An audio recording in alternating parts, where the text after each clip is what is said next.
सबको मेरे पूरे इलाके की ओर से, सेलाना विधानसभा क्षेत्र और रतलाम पूरे जिले की ओर से आप तमाम बड़ों बुजुर्गों सज्जनों को क्रांतिकारी जोहार जय राम जी की।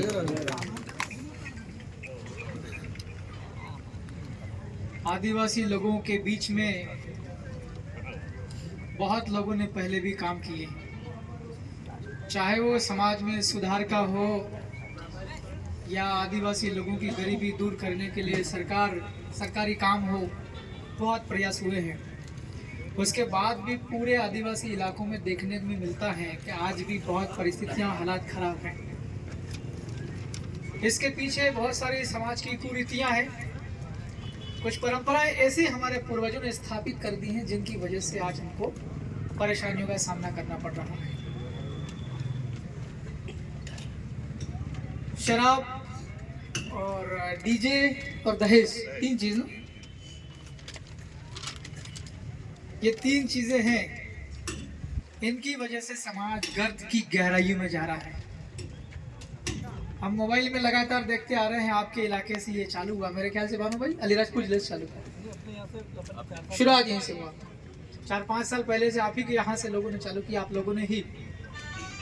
हमारे इधर अभी कम है। बस एक चीज ये है, मेरा आग्रह है कि हम सब इस प्रकार की ये क्रांति जो है वो चलती रहे। इसमें राजनीतिक दल को दूर रखना चाहिए। हम सब लोग अलग अलग दलों से जुड़े हुए हो सकते हैं, लेकिन जब एक आदमी की मौत होती है, मरने के बाद वो सभी को आमंत्रित करता कि नहीं करता। वो ये नहीं कहता कि मैं मर जाऊं तो केवल उसी पार्टी के, मैं उस पार्टी में था उसी पार्टी में आना, ऐसा नहीं होता ना। इसलिए समाज को सुधारने के लिए हम सभी लोगों को संगठित होने की जरूरत है आज की तारीख में। अगर हम लोग राजनीतिक दल को आगे लेकर के चलेंगे तो इस आंदोलन को हम आगे नहीं बढ़ा पाएंगे और इस समाज को हम लोग बहुत ज्यादा ऊंचाइयों पर लेकर नहीं जा पाएंगे। अब मैं खुद भी इस बीमारी का आदी था पहले, और विधायक को लगभग 1.25 साल हो गया है। इसके पहले मेरी जिंदगी बहुत अलग टाइप की थी, जहां जिस गांव में अंधेरा पड़ गया उस गांव में रुक जाना एक फकीर की तरह, एक संत की तरह लोगों के लिए। आज जैसे मान लो किसी गांव में हम लोग गए, राणापुर में गए, किसी आदमी कोई समस्या उसको नोट किया, उसका समाधान करने के लिए किसी अधिकारी से बात किया, कोई रैली वेली छोटी मोटी कर दिया, कोई ज्ञापन दिया, इस टाइप का हमारा काम। मेरा लगभग 5-6 साल तक ये काम चला। तो 6 साल तक ये मान के चलो कि मैंने हर रोज लगभग 90-90% हर रोज अलग अलग घर का पानी पीता था, अलग अलग घर की रोटी खाता था। अब ये बात चूंकि हम लोग स्पष्ट बात में विश्वास करता हूं मैं, कोई बात छुपाना नहीं चाहिए। हम लोग भी लगातार चलते थे, घूमते थे, कभी कभी चिंताएं हो जाती थी, शरीर से थकान महसूस होती थी। मैं भी कभी कभी शराब पीता था। मैंने कहा पीता था, आज की तारीख में नहीं। फिर अब विधायक बन गया, 1.25 साल हुआ। फिर लोगों ने कहा कि विधायक बनने के बाद में बहुत सारी सुविधाएं मिलती है। मध्य प्रदेश के अंदर अगर यात्राएं करनी हवाई जहाज से तो आपको हवाई जहाज की यात्राएं फ्री है। मध्य प्रदेश में रेल में अगर बैठना है तो विधायक को फ्री है। इस प्रकार तमाम प्रकार की सुविधाएं मिलती है विधायक जीतने के बाद, विधायक बनने के बाद। फिर इलाज अगर करना होता है, अगर बीमार हो जाता है कोई विधायक तो उसको इलाज भी फ्री में मिलता है। एक दिन मेरे मन में लगा कि मैं इतना दुबला पतला आदमी हूँ, सिर में बाल भी कम है, तो क्यों नहीं फ्री में किसी अच्छा डॉक्टर के पास में जाया जाए। अपने जो छोटे मोटे गांव के जो अस्पताल होते हैं उनमें तो बहुत लापरवाही होती है, डॉक्टर्स होते ही नहीं है, दवाइयां हैं तो वो खराब होती हैं ज्यादातर। मैं भोपाल में एक दिन गया, फिर मैंने बहुत बड़ा अस्पताल है, नाम सुना होगा आपने, तमाम पढ़े लिखे लोगों ने सुना ही होगा, जयप्रकाश नारायण, बहुत बड़ा अस्पताल है। मैंने वहां पे जांच करवाया, डॉक्टर ने कहा कि विधायक जी आपका शुगर का लेवल बढ़ा हुआ है। शुगर, आप में से कौन कौन पहचानते हैं शुगर? हाथ खड़े करो। बहुत लोग तो जानते हैं, ये अच्छी बात है कि अनपढ़ लोग भी जान पा रहे हैं। ये सब लोग इसलिए जान पा रहे हैं कि आप जागरूकता का लगातार अभियान चल रहा। फिर डॉक्टर ने कहा कि विधायक जी आपका कोलेस्ट्रॉल बढ़ा हुआ है। मेरी बात से आप बोर तो नहीं हो रहे हो ना? डॉक्टर ने कहा कोलेस्ट्रॉल बढ़ा हुआ है। कोलेस्ट्रॉल का मतलब होता है शरीर के अंदर जाड़ा खून, गाढ़ा खून, गाढ़ा हो जाता है। मैंने क्या, मैं इतना दुबला पतला आदमी हूँ, लगभग 45 किलो मेरा वजन है, मेरे शरीर में गाढ़ा खून कैसे आ गया होगा? डॉक्टर ने अपनी मर्जी से कह दिया कि विधायक जी शायद आप लोग शराब वराब पीते होंगे, और दुबला पतला जरूर है लेकिन आप लोग शराब वराब पीते होंगे, कभी कभार आप लोग बीड़ी सिगरेट भी पी लेते होंगे इसी की वजह से। अब तब तो मेरे को शर्म मना कर दिया मैंने डॉक्टर को कि नहीं सर ऐसा तो मैं कुछ नहीं करता। सच ये था कि मैं पिछले 5-6 साल से मैं लगातार मेरी जिंदगी खराब की, जहां रोटी मिले वैसी खा लिया, कभी ये उसमें देखा नहीं कि सब्जी कैसी है, मसाला को, कि जब मेहमान आदमी जाता है दूसरे के घर पे तो ज्यादा मसाला डालते कि नहीं डालते? डालते हैं ना। अब उन मेहमान कहीं जाते हैं बहन के यहाँ या अपने कहीं बेटी के यहाँ पे या कहीं और बुआ के यहाँ पे, ज्यादा तेल डालते कि नहीं डालते? मेहमान हम लोग कहीं जाते हैं मामा के यहाँ या बहन के यहाँ कहीं और पे भी, तो राजी खुशी दारू बहुत बढ़िया मेहमान के रूप में आप लोग बियर और दारू देते कि नहीं देते? देते हैं ना। देखो है? हाँ, फ्री में देते कि नहीं देते? तो इसी परंपरा की वजह से आधे से ज्यादा आदिवासी लोग गंभीर बीमारियों के, बहुत सारी गंभीर बीमारियों से पीड़ित हैं।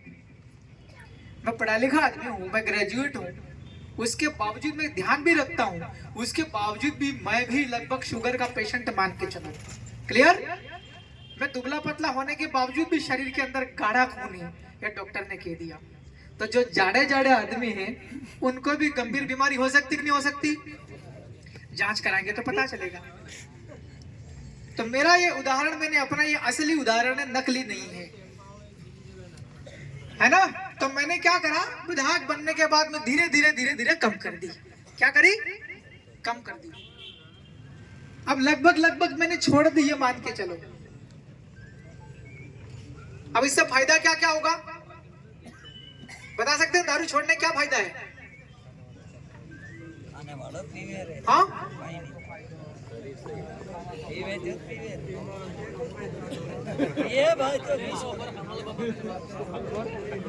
एक तो हमारा शरीर सही हो जाएगा। क्या हो जाएगा? आप लोग ज्यादा जिंदा रहेंगे। क्या होगा? ज्यादा जिंदा रहेंगे।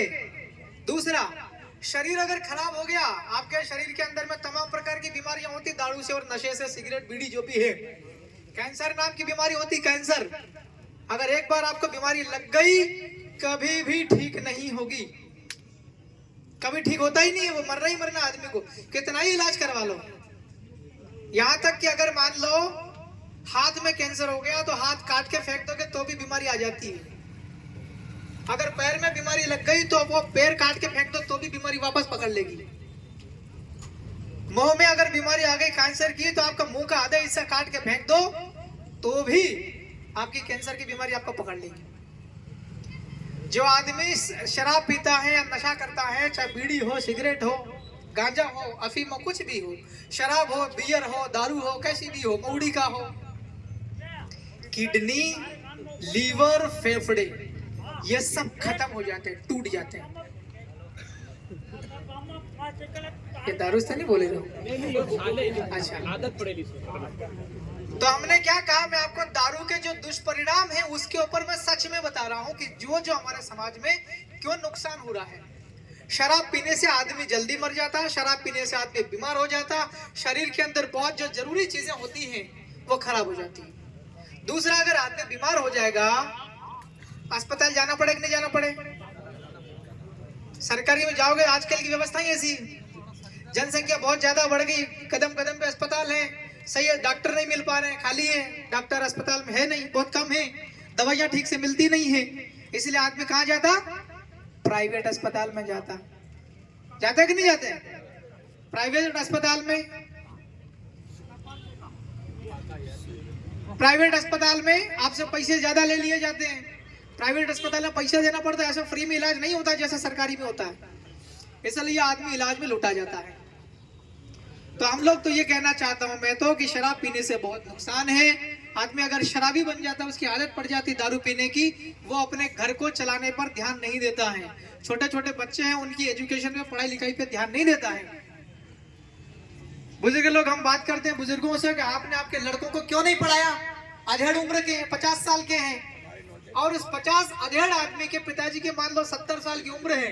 हम 70 साल की उम्र की बूढ़े आदमी से बात करते हैं, क्या पढ़ाया क्यों नहीं आपके लड़के को आपने? अनपढ़ आदमी अंगूठा लगाता, सिग्नेचर करना नहीं सीखा।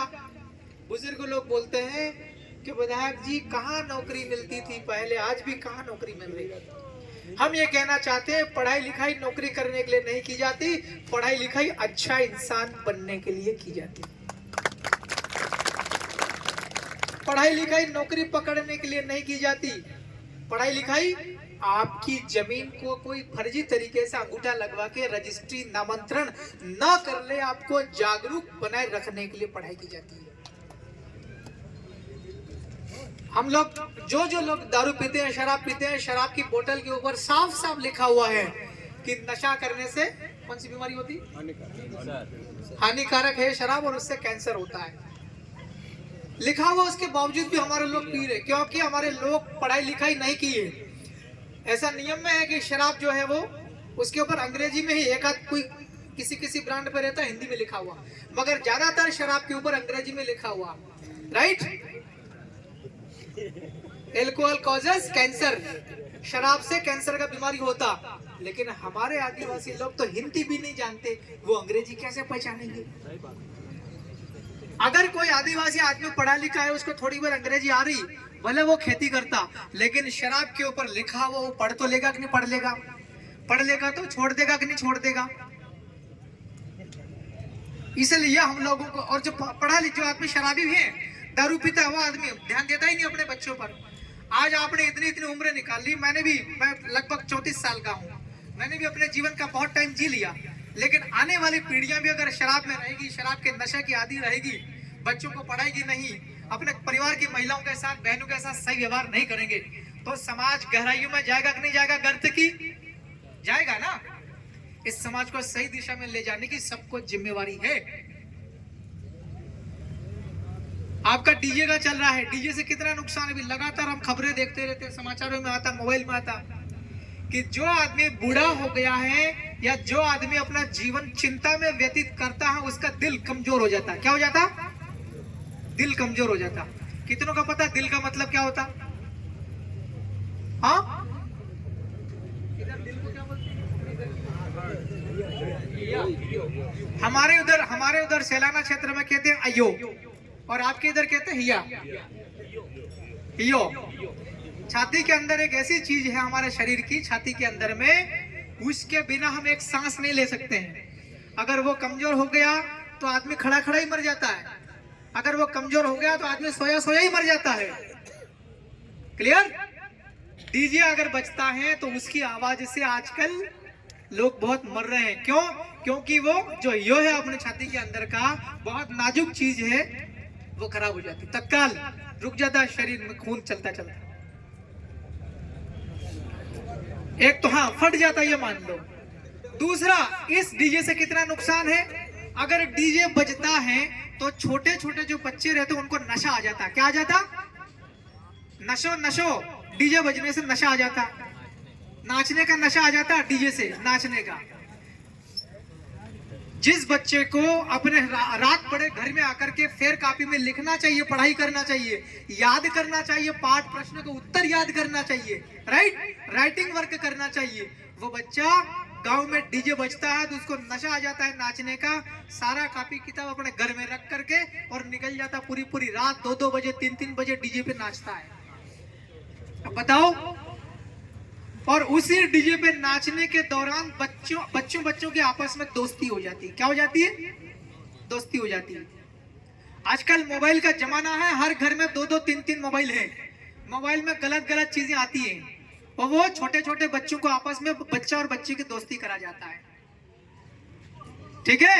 एक बच्चा पड़ोसी की या किसी और की बच्ची लेकर भाग जाता है, हम लोग पुलिस के पास जाते हैं, हम लोग कोर्ट में जाते हैं, आपस में 2 परिवार लड़ते हैं, कोई एक पैसा दबा करके डरा करके जेल में डलवा के पैसा लेने का प्लानिंग बनाता है और दूसरा आदमी पैसा देता है लेकिन फिर भी 10-10 साल तक जेल में रहता है, वो लड़का जो लड़की लेके भाग जाता है। राइट?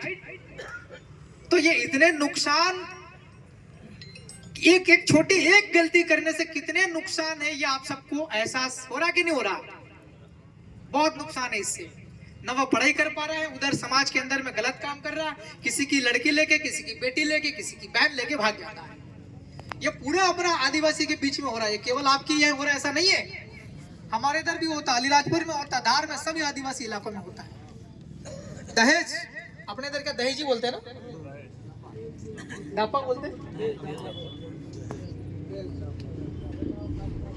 आप लोग और हम सब लोग अगर बच्चा पैदा करते हैं तो वह हमारे शरीर का हिस्सा है।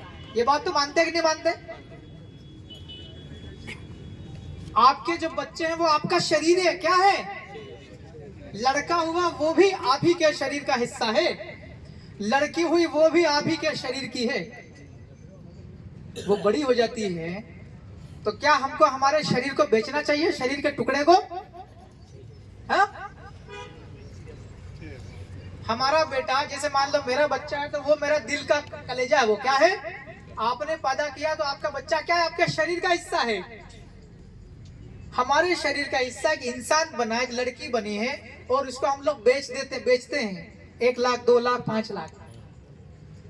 ये अपराध है कि नहीं है? अपराध है कि नहीं है? ये पाप है कि नहीं है? क्या आसमान के ऊपर वाला इस पाप को माफ कर सकता है क्या? है? वो बोलेगा कि तेरे पेशाब से पैदा हुई थी तेरी लड़की, वो तेरे शरीर का हिस्सा है और तेने तेरे शरीर के हिस्से को बेचा 5 लाख 2 लाख दापा के नाम से, दहेज के नाम से। तेरे को सजा मिलेगी बहुत तगड़ी वाली। आई बात समझ में? तो इस प्रकार की बहुत सारी बातें हैं। क्योंकि मैं पढ़ा लिखा आदमी हूं इसलिए आपके बीच में बोल पा रहा हूं।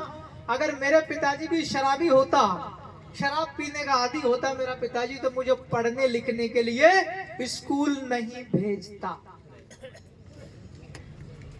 मेरे पिताजी की उम्र नरेंद्र मोदी से ज्यादा है, 75 साल के ऊपर की लगभग उम्र है। आज भी पैदल हाट बाजार करने जाते हैं। आज तक दारू को हाथ नहीं लगाया, आज तक बीड़ी को हाथ नहीं लगाया, यदा कदा चाय पी लेते हैं। अगर मेरा पिताजी शराबी होता, नशा के आदी होता, तो क्या 75 साल की उम्र तक जिंदा रहता है क्या? आजकल के लोग तो 35 साल में बुढ़े हो रहे हैं। हो रहे कि नहीं हो रहे? 40-45 में मर जाता आदमी। इसलिए हम लोग को अच्छी लंबी जिंदगी जीनी है, स्वस्थ जिंदगी जीनी है और हमारे जो बच्चे हैं उनकी हमें चिंता करनी है।